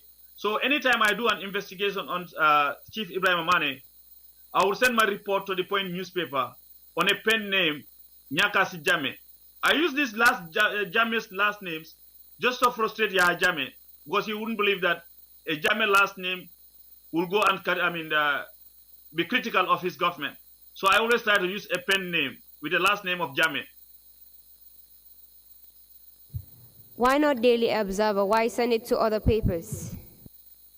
The Observer newspaper will never publish it. Sajata will never allow us to publish anything about Chief Manneh.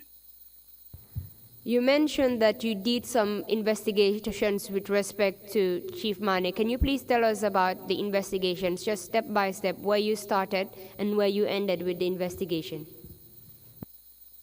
I started from my inside sources from the NIA, and they confirmed to me that Chief was indeed there at one time. But they moved him to Mile 2. So we couldn't access Mile 2 because he was kept incommunicado. I one day went to the police headquarters in Banjul, and I was informed by a senior police officer who later became an Inspector General of Police. He was a human rights lawyer, prosecutors too, told me that he got information from human rights organizations that Chief Manneh was detained at Sibanor police station. Can you please tell us the name of the senior police officer?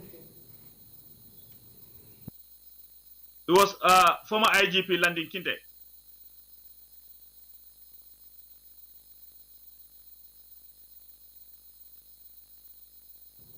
Did you do anything with respect to the information you received from Mr. Kinte? Yes, when I received this information, I came and I informed Dr. Sajatal. Because, as the months passed by, one day Dr. Tal told me that he couldn't sleep when the memories of Chief Manneh clicked into his head. He thinks of, seeing the ghost of Chief Manneh. So when I came and informed him that, I was told by a senior police officer that Chief Manneh was detained at Sibanor. He told me to go and find out. I went to Sibanor, but upon arrival at Sibanor, the police told me, yes, he was there, but he's Gunjur. I called Dr. Tal and informed him accordingly. But I didn't tell him I was going to Gunjur. Because again, I become suspicious that maybe he's alerting the police that I was doing an investigation. Upon arrival at Sibanor, which police officer did you speak to? I don't know them actually. I don't know those officers. I told them that I was there to find out about a friend and a colleague, Chief Manneh, who I was told was detained by them there. Sorry, was it at Sibanor police station or somewhere else? It was Sibanor police station I went to. Then from Sibanor police station, I went to Gunjur. At Gunjur too, they told me that he was there briefly, but was taken away. Where in Gunjur did you go? At Gunjur police station.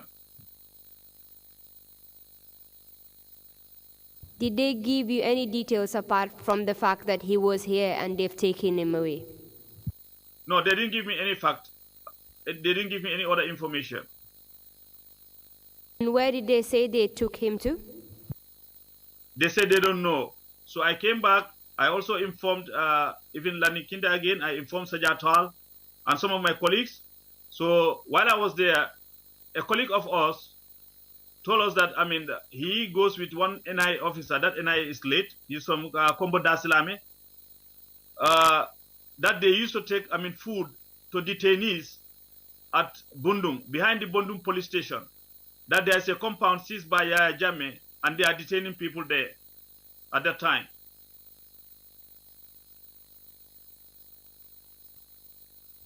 Which colleague of yours gave you this information? This was Mohamed Lamin Sane. We call him Small. That NIA officer was a friend of his. And did you go to that place to inquire? I went to that place. He showed me the place. I went there to inquire, but I could not have access to get inside the compound. And I couldn't know who were the people detained there. Can you please tell us where this particular place is located in Bundung? It's like before, like if you're coming from Serekunda Market area towards Bundung, there is a junction there on the right-hand side. You have to take that junction. It leads to a school. There is a middle school or a senior secondary school there. On the right-hand side of the football field, there is a compound there where they used to. Do you know the name of the school? Detain people.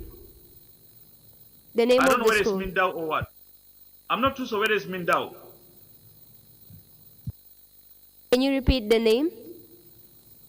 Mindao. Is it Mindao or Mindao? I forgot the name of the school, but there's a school there. It's a middle school. Okay, go ahead. So I went there, but I could not have access to get inside the compound. Can you tell us what you observed when you went to that place? The security officers sitting by the gate will be doing attire there, and you can hear voices, but I mean see them.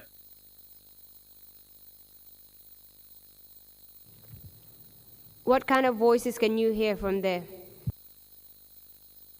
Voices of the security officers who are stationed there, because they normally according to the sources, they normally have a routine where they will switch security officers to be stationed there, and they are always in mufti, in camouflage. They never put on any uniform. Did you have an interaction with any of the police officers that you saw there? No, I could not. I did not have any interaction with them. Thereafter, did you have any clues leading to the whereabouts of Chief Manneh? Yes, after that, a colleague of mine who works with the Foreign newspaper was also doing some investigations about Chief Manneh. Sorry, can you please repeat the name? Yaya Damfa.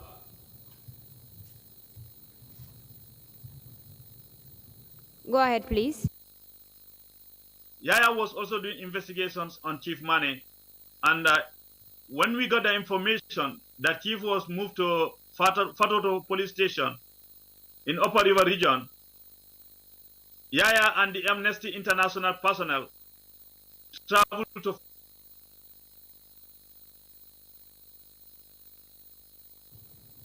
Can you please repeat your statement? You said Yaya and the other Amnesty International personnel traveled to Fatoto. Okay. To find out whether Chief Manneh was indeed being detained there. And what did they find out? Damfa, when they arrived at Fatoto, between the hours of 2 o'clock to 3 p.m., he saw Chief Manneh. After eating his lunch, he was escorted by the police to his cell. So he rose to the police station and told them that he was there to look for Chief Manneh. They told him that Chief was never there. He insisted with the Amnesty International personnel that Chief was there because they saw him going in Paul with him, escorted by the police. But they denied that he was there. And eventually, they were arrested and taken to Banjul Police Headquarters. Yaya Damfa, did he work closely with Chief Manneh? Not actually. He doesn't work closely. He works at the time, he retired from the army and became a journalist with Foreign newspaper. Did he personally know Chief Manneh? Yes, he knows Chief Manneh. So he would recognize him when he sees him anywhere? Oh yes, definitely he will. He knows him very well. Did Yaya tell you the state in which Chief Manneh was when he saw him? Yes, because myself and Yaya went to the international court. So Yaya told me that Chief Manneh was not in a good condition at the time he saw him after having his lunch at Fatoto police station. What do you mean by not in a good condition? like he was kind of weak, because we know him, he was very, healthy and very strong, but he was kind of weak. During his detention, because you mentioned that Yaya and the Amnesty International personnel were also detained. During their detention, did they have any interaction with Chief Manneh? No, they couldn't have any interaction with Chief Manneh, but they were also arrested and escorted to Banjul Police Headquarters. Apart from that incident, did you receive any other clues as to the whereabouts of Chief Manneh? No, I did not receive any clue, but later, within that period, his elder brother, Lamin Babai Manneh, came to the observer office and asked Dr. Sejatal about the whereabouts of Chief Ibrahim Manneh.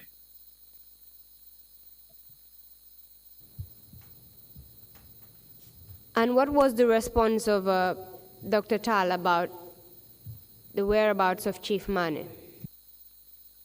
When Lamin Babai Manneh came, Lamin Babai Manneh was a retired, was a convict by the Gambia administration for alleging that he was part of the November 11 coup d'etat, and he was sentenced to 9 years imprisonment.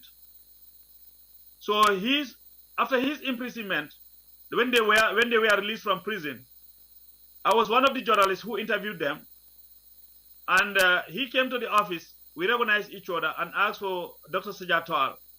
I took him to Dr. Tal's office, but it didn't go well. So they had, arguments, and Sejatal kicked him out of the office and informed the security that he never wanted to see anybody from Chief Manneh's family to be at the office. Between the time Chief was arrested and the time his brother came to the office, can you estimate the time for us? It was like 3 or 4 days later, he came to the office. Apart from Chief Manneh's brother, did anyone else come to the office to inquire about him? Yes, his father came there too to ask about Chief Manneh. And what happened when he came? When he came there, he had some words with Dr. Tal, and Dr. Tal told him that he was arrested by the NIA. Did you speak to the father when he came to the office? Yes, I did. Can you tell us about your interaction with him? When I met with the father, we spoke briefly, and I told him that let's assure that we're going to do our investigations. We are not going to let it die like that, and we are working tooth and nail to know the whereabouts of Chief Manneh. Then I briefed him about our investigation from Bakau police station to Banjul and to Sibanor and other places. So then later I became a family close friend to the family. Did you eventually find out where Chief Manneh was? After Damfa and the Amnesty staff were arrested, they moved Chief Manneh from Fatoto to Sarangai.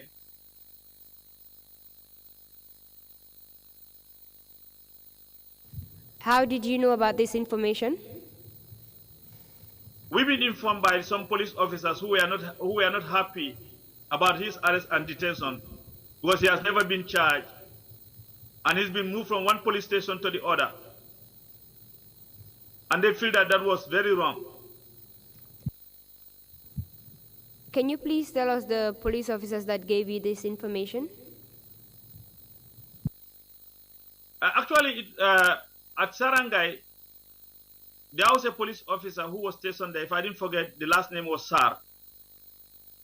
So when I got the information, I tried to get the number for Sarangai, called there, and at that time they confirmed that Chief was detained in Sarangai, and I wrote an article again, if I don't forget, on the Point newspaper with Nyakasi Jame again. And what was stated in your article? That he was, we just say sources because we cannot, identify our sources, name at that time because we know the the Jammeh's administration's type of rule. So we just say sources, revealed that he was moved from Fatoto to Sarangai, and it has been confirmed by police. So when that was confirmed, we went to the police, the police PRO. I think it was Aziz Bojang, if I don't forget, the police PRO at the time. And Mr. Bojang is so close, Chief Manneh was very close to Aziz Bojang. Some of those police officers were very nice people, Aziz Bojang, Pa Amadi Jallo, Brahma Diba, and others. They were very resourceful to the media. So he said he couldn't confirm that Chief was at Sarangai. But with the mode of operandi, he was there, but they were farming to us because nobody wants to be in the net of Yahya Jammeh at that time. Apart from the work that you did, the investigation work that you did, trying to locate the whereabouts of Chief, do you know if anyone or any organization did anything to find out his whereabouts?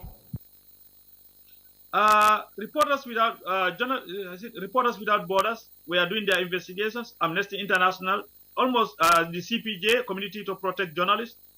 These were all, the Media Foundation for West Africa.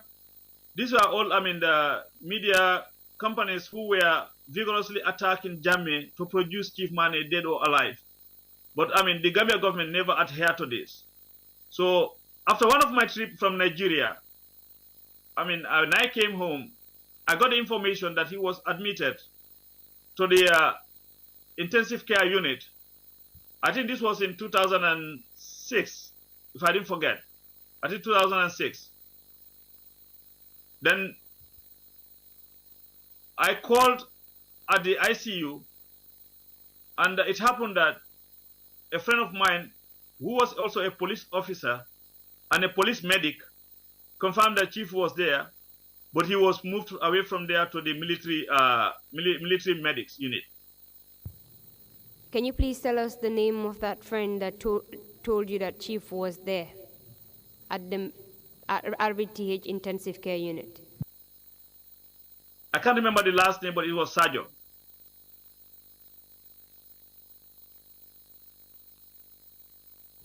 Can you please give us a detail so that we will be able to identify who this Sajo is? Apart from working at the intensive care unit, did he do anything else? He was a police officer at the time. But he's been trained as a nurse from, I think, Bansang. He was trained as an SCN.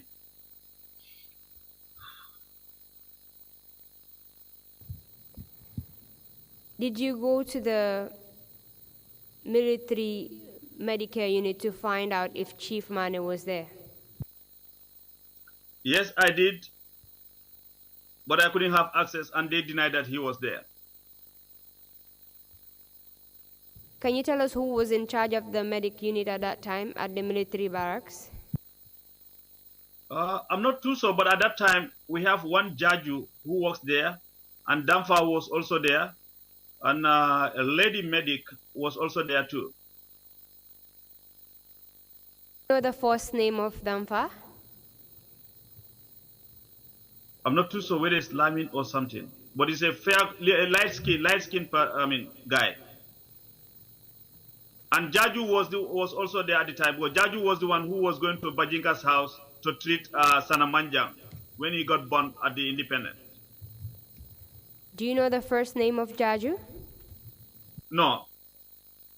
But on their uniforms, their last name was written there. Can you describe this Jaju you're talking about? Jaju is almost the same height with me, and I know he's from Fonyi, but which village I don't know, but he's from Fonyi. But I believe if you ask the medics, they will know. Can you estimate his height for us? It could be 6'0", because I'm 6'02". Did he have any distinctive feature that sets him apart? He's not. He's just like athletical build.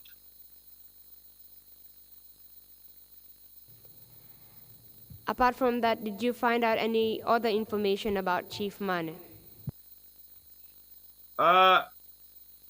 We were also informed again that he was, taken back to mile 2. And we couldn't confirm, but we were told that after mile 2, he was moved to, I don't know, Basse police station or Garawa or something. He died around that area. And we couldn't confirm too, while he was seriously sick, he was beaten by the then commissioner or governor at URD. Can you please tell us who the governor was at that time at URD? I'm not too sure whether it was Omar Khan.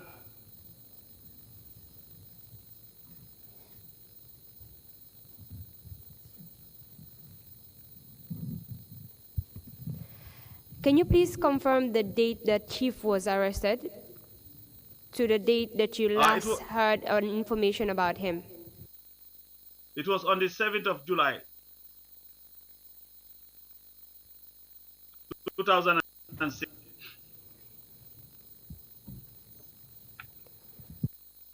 And when was the last information you heard about him? This was in 2007, shortly before I left for the international court. And that is the information about him being at URD, right? Yes. And URD meaning Upper River Division, right? Yes. Yes. You mentioned that you went to ECOWAS court. Can you tell us the purpose for you going to the ECOWAS court?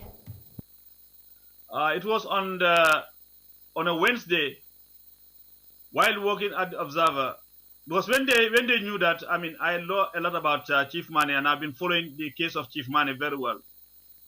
Dr. Sajatal was told that I should be a reporter at the State House under Yahya Jammeh. Posted us for 18 months. And one of the NIS, who was Darboe, he used to call me Mbadi. Mbadi means relative. Sorry, Mr. Darboe, can you please start from when they know that you were investigating about Chief Manneh? Dr. Sajatal told you that you should be a reporter attached to the State House. That's where we stopped. The rest we couldn't hear it. Yes, I was attached to State House. I was attached to State House as a reporter to cover the daily activities of President Yahya Jammeh. So they will deter me from going to the international court. And I won't have the time to talk to the international media, because I was interviewed by BBC at one time about Chief Manneh's issue. And during the World Press Freedom Day at Alliance Franco, I made myself clear and I revealed Chief Manneh's arrest there and his movements. So while I was out, an NIA officer, the last name is Darboe, I think he's from Sukuta. He'll call me Mbadi, means relative. You gotta be careful. You have been sent here as a sacrifice from the Observer, where they know your activities involved in locating Chief Ibrahim Manneh. So my advice to you is to leave this country immediately if you can. But I insisted that it's okay, I'll be fine. And he'll give me his worldly advice that I should then be very careful who I talk to while I'm at State House in Banjul. And for how long did you remain at the State House? I remained at State House for almost 18 months. And we do spend the weekends in Kanilai. You mentioned that at one point you were taken to go testify at the ECOWAS court. Can you please tell us about that? It was on a Wednesday after my coverage at State House. I received a telephone call from Senegal by Steve Bojan Jr., who told me that there is a big opportunity here. Can you please come right now with it? I told him, no, I can't do that. I'm a family man, so I cannot just leave my family here like that and travel to Dakar. So I insisted for him to tell me the opportunity. Then he said, "Are you safe to talk to me where you are?" And I answered yes. He told me that we need you to go and testify at the media found at the ECOWAS court on the issue of Chief Manneh. But I'm scared to tell you this on the phone for the fact that the Gambia is not a safe, and you have been watched closely. I told him, okay, what is? I wouldn't mind to come, but what we can do is, if a lady friend of yours is there, at that time Sejatal was fired as the director observer, and Dida Halake was the one appointed.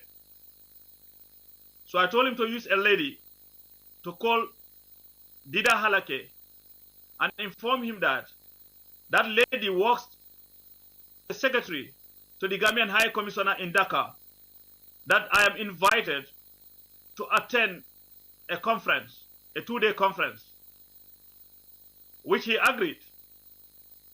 And a lady friend who happens to be our auntie, we call her auntie,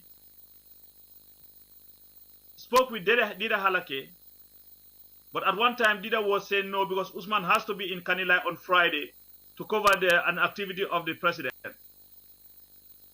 But was told that 2 days there and they're going to pay my flight back on Friday early morning. But we, 3 of us, knew that that was fake. We just trying to make sure that I left the country safely, without then being known that I'm going to testify at the ECOWAS court. And did you eventually succeed in going to the ECOWAS court and testifying? Yes, I went, but before I left, I spoke to a judge, a high court judge in the Gambia at the time, and a senior, a friend of mine at Civil Aviation, to look after my family while I'm away.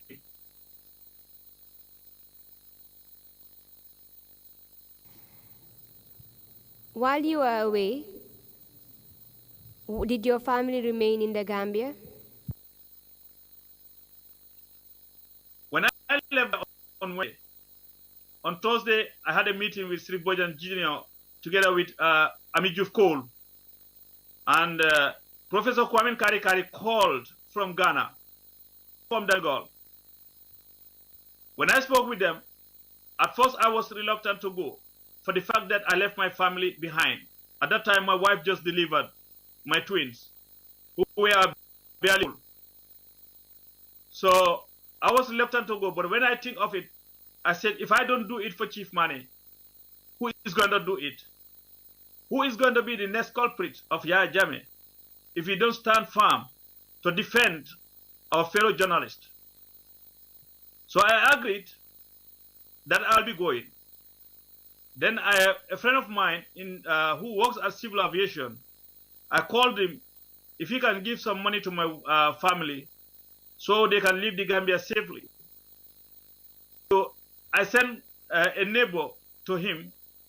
He gave that neighbor $10,000 to give it to my wife, who then went to the immigration. I also called the immigration officer and a senior police officer to help me facilitate my family to get a passport to leave the Gambia. So it was on a Friday. They went to get a passport, and my wife and the twins happened to get the passport on time. Then she went to my family in Bakote, informed them that I said she need to meet me. But I didn't tell them actually what was going on. I just told them that I had a job, so I want my family to join me there. But they were scared. Actually, when my wife told them that, I said, let her meet me in Dhaka with the kids. So they left Gambia on a Saturday. And that very Saturday, when they arrived in Dhaka, I already left for Nigeria.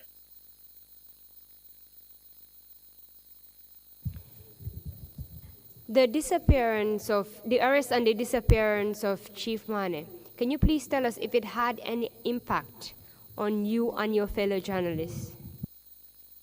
It really impacted us greatly because we were all putting at the back of our mind that any one of us could be the next target. Any one of us can disappear like Chief Manneh. Any one of us can be killed by Data Hydra, like Data Hydra. So we always try to be at least a step ahead of those Jammeh and his, men. So we always try to be one step ahead of them.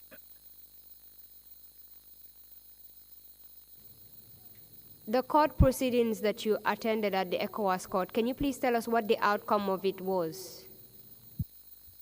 After my testimony, together with Yaya Damfa at the ECOWAS court in Nigeria, we went back to our hotel. Then Professor Kwame Karikari, who was the CEO of Media Foundation for West Africa, joined us in Nigeria. We all stayed in the same hotel. He told us that he's going to take us to Ghana to be working on the foundation for West Africa. Because he feels that, it is not safe for we to return to Gambia.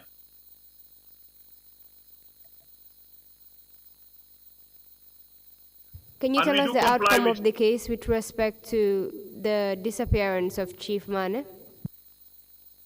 It was until after our testimony, the Gambia government was fined to pay Chief Manneh's family $100,000 US.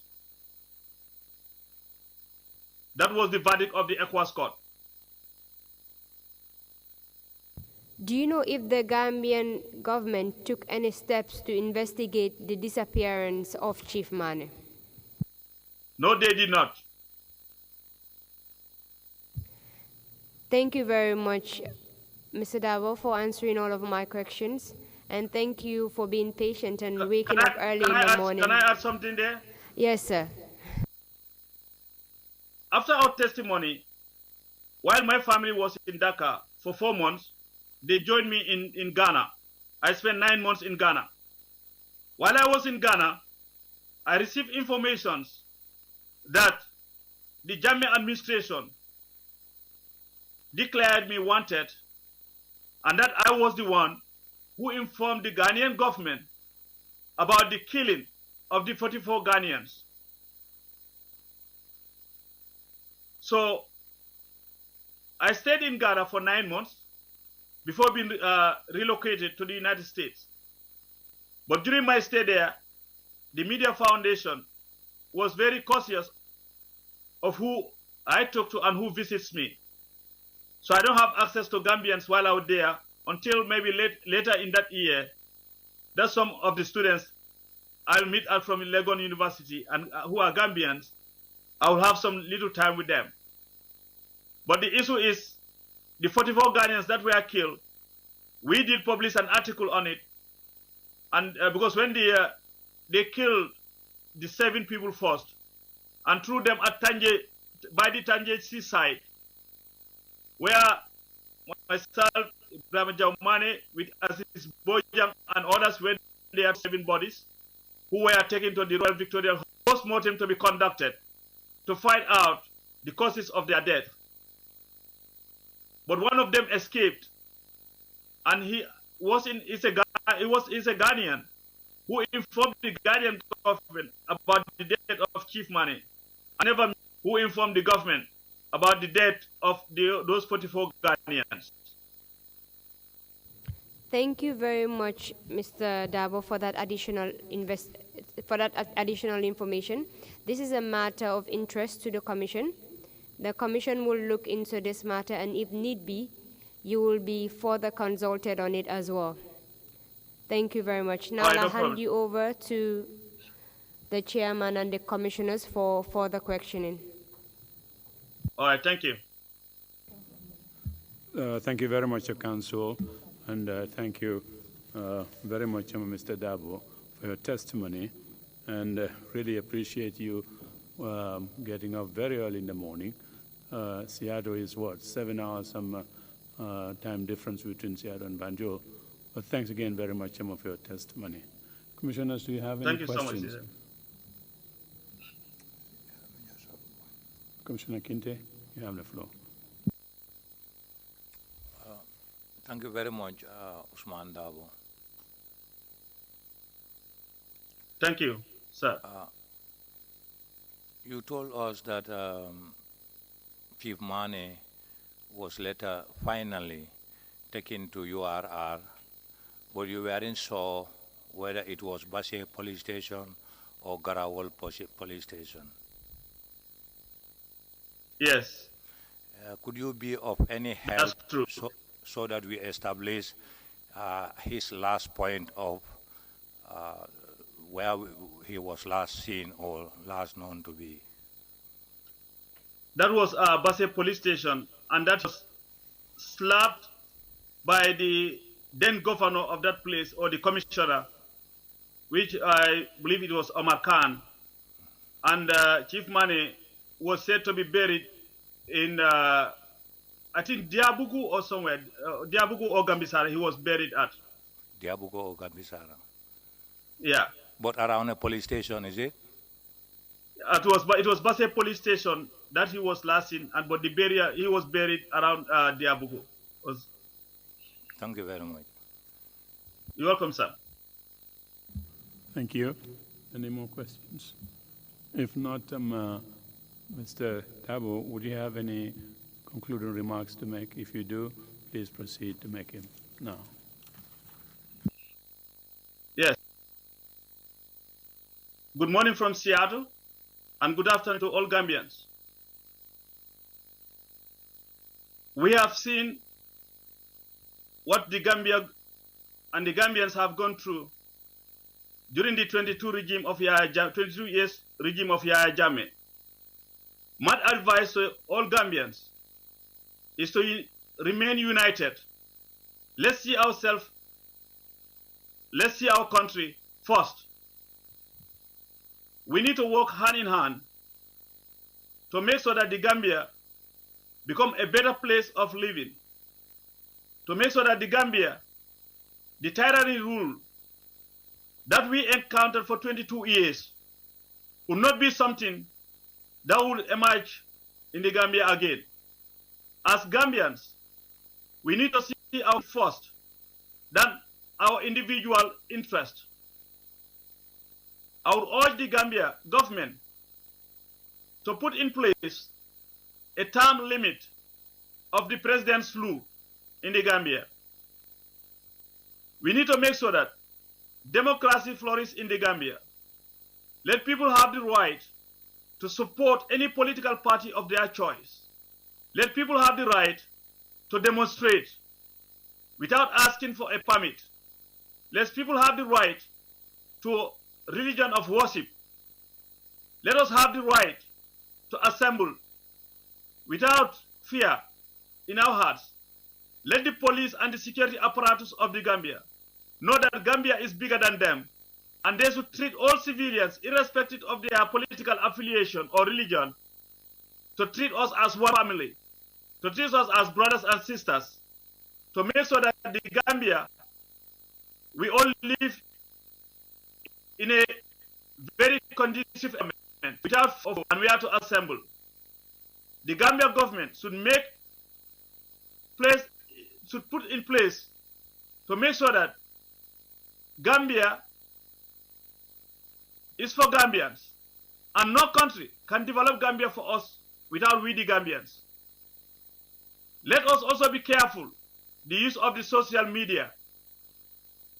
Many Gambians are abusing the social media a lot by tarnishing each other's image, fighting one another, cursing one another. This is not something we should encourage. The social media is here to connect us as brothers and sisters and as one family. We need to refrain from character assassination just because you just have a hatred against somebody. Let us be careful the use of our social media. It's affecting our marriages, it's affecting our culture as Gambians. We need to make sure that Gambia is for Gambians, and as Gambia, we should be united and developed. And I thank you very much for this opportunity given to me to come and testify before TRRC. Thank you very much again indeed, Mr. Darboe. Council, if we don't have any more witness for this afternoon, we will call it a day and meet again tomorrow at 10 a.m. sharp. Thank you. Meeting is adjourned.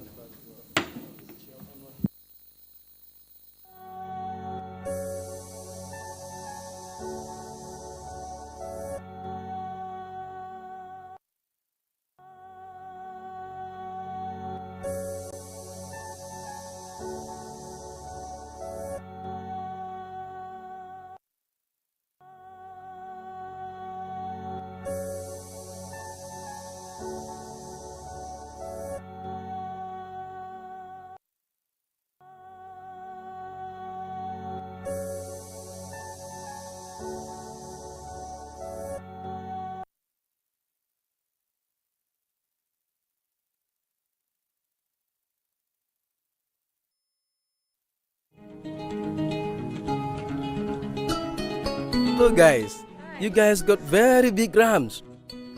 I hope you don't get it from where I'm suspecting. Do you think you are the only one who knows where all the good news come from? My son bought me this ram all the way from abroad with baluwo. Oh yes, this must be baluwo. Me too, my daughter just bought one for me. True baluwo. With baluwo, everything is possible. This Tabaski, you can buy ram for your family using the trusted Baluwo. Just log on to the www.baluwo.com website or download the app. You can buy ram, otherwise foodstuffs such as rice, sugar, cooking oil, and much more for your family this Tabaski. Baluwo, better than sending money.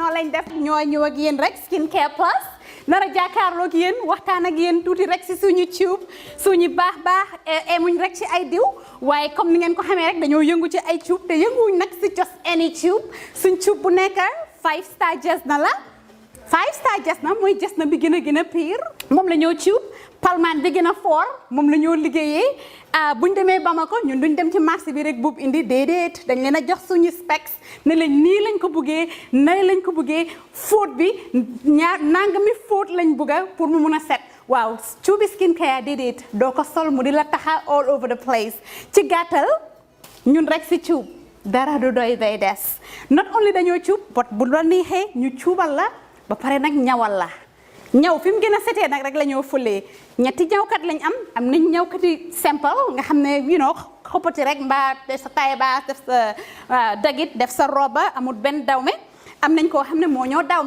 dawme jigéen den am nañ tamit special ñawkat boo xam ne ñawi góor rek la ñoo defal nga bugg sa his and hers muy korité muy tobaski mbaa muy ngénte muy takka mbaa nga bugg rek def sa yëkka bu baax a baax daagul ba ñëw skincare plus ñu dimbali la tànnal la cuub fam gën a baaxee ndax sa yëkka gën a foor lii ngene lan xoolal bi takka la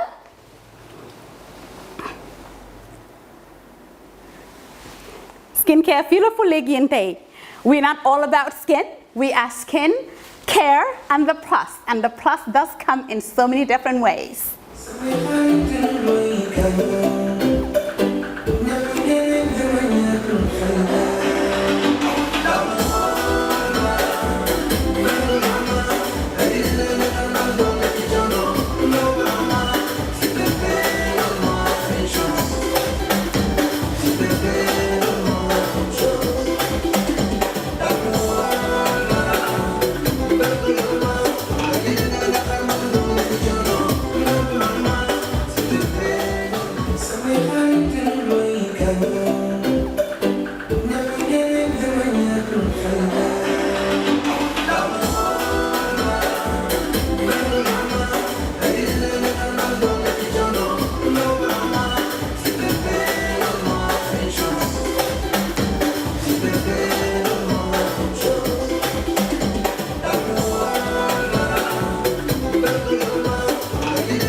Cubantu wuñ de dañ cub bam saf saf